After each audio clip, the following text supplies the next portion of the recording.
Sierra Club presentation by Oscar and Philip, period 3. The modern Sierra Club is a liberal, pro-environmental group that has accumulated over 3.8 million members.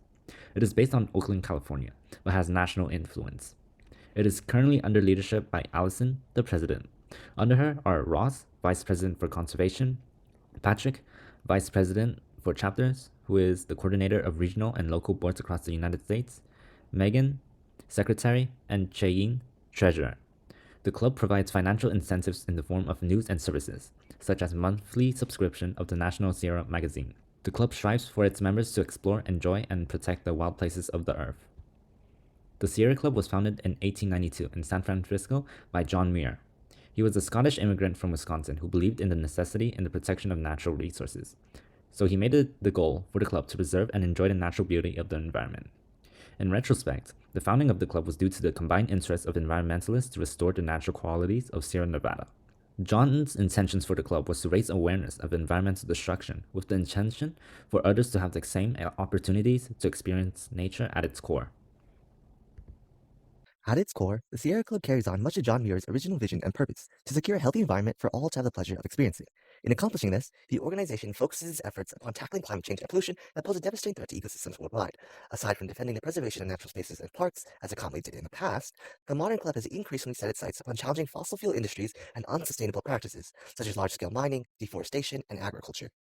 In remedying the harm of these practices, the Sierra Club has also set out on a mission to transition the nation towards clean energy, diminishing our reliance on polluting fossil fuels and carbon emissions. While the organization resolves to fight damage to our natural world, it also is motivated to expand and foster community preservation throughout society, doing so through education programs and raising awareness on climate concerns to all demographics. But how exactly does this organization plan on achieving these goals? Well, the Sierra Club is influential via three core methods: lobbying, electioneering, and litigation. In terms of lobbying, the organization is effective at managing large-scale grassroots campaigns. Across the nation, chapters are smaller, more local collectives under the Sierra Club banner, who inform and rally the public in their region to support an environmental issue or policy. With masses of people organized to lobby and pressure government officials representing these citizens, the Sierra Club effectively exerts great influence over congressmen, state legislatures, and even the executive branch. Beyond swaying government officials to support environmental protections, the club also does a great deal in promoting candidates who they recognize will do good for their cause, based on historic views and actions towards improving climate, as well as chances of success in elections. The organization may decide to endorse them or pool money in supporting their campaign. As a result, candidates may have greater spotlight and credibility by carrying the approval of the widely influential Sierra Club and through donations or independent expenditures towards advertising themselves. Lastly, the club performed activism in the legal world, filing lawsuits aimed at blocking and reversing laws or federal actions that hamper conservation efforts. Under the Environmental Law Program, the club's legal team has been quite litigious, launching hundreds of legal acts aimed at reducing polluting industries and preventing the expansion of fossil fuel projects. From coal plants to natural gas pipelines, law is one mode by which the Sierra Club can act. In the century-long run of the Sierra Club, it is bound to have faced its share of stumbles in activism. One such instance of this is in the Battle of Hetch Hetchy Valley at the beginning of the organization's inception. After natural disasters exposed the weaknesses of San Francisco's infrastructure, many believed that Hetch Hetchy Valley should be flooded and transformed into a dam, providing both clean water and hydroelectricity to strengthen the city. On the other hand, preservationists of the Sierra Club staunchly objected, arguing that flooding the valley would destroy ecosystems and hamper the untouched beauty of the location. Both sides were split on the issue between social necessity and the natural importance of preservation. But in spite of the club's efforts to lobby the government, Congress had passed the Raker Act in 1913, giving San Francisco the authority to develop the region and eventually construct the dam.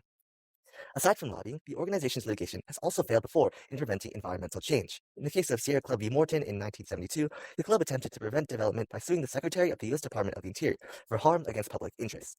On the underdeveloped Mineral King Valley, the Walt Disney Company had made efforts to construct a ski resort, getting permits and approval from the Department of the Interior to lay out roads and power lines along this land. Against this, the Sierra Club sued the federal agency. They argued that the Administrative Procedure Act, ensuring the protection of public rights by agencies, was violated as developing this valley was contrary to the public's best interest in preserving the land. They appealed to the California Federal Court, which ruled in favor of the club and halted construction.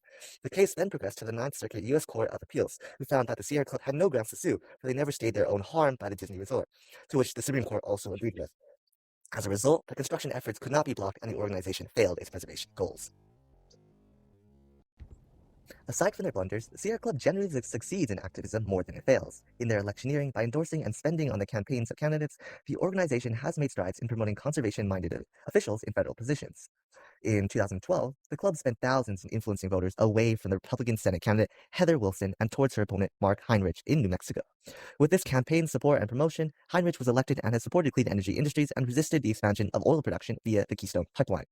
2 years later, in the 2014 Senate election for Massachusetts, the organization successfully advocated for Ed Markey's campaign with thousands of dollars. They aided in influencing voters to finally elect him to power. And in power, he has worked to form the Green New Deal, tackling climate change. Public lobbying efforts have also seen success, such as with the passing of the Alaska National Interest Lands Conservation Act through relentless advocating. They rallied their supporters and the public, able to finally pressure for the bill's passage under President Carter in 1980. This guaranteed that hundreds of millions of acres of Alaska would be protected as national parks and wildlife refuges. The Sierra Club has made about $167 million and spent millions more, being in a deficit in terms of money.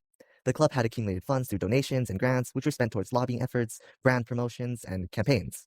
One instance of this is their Clorox partnership, for $1.3 million to give Clorox the right to display the club's logo on its cleaning products. In 2015, there was a $15 million grant given to them by the Obama administration, useful for funding the Beyond Coal campaign, seeking to close over 500 coal plants by 2020 and promoting alternative renewable energy.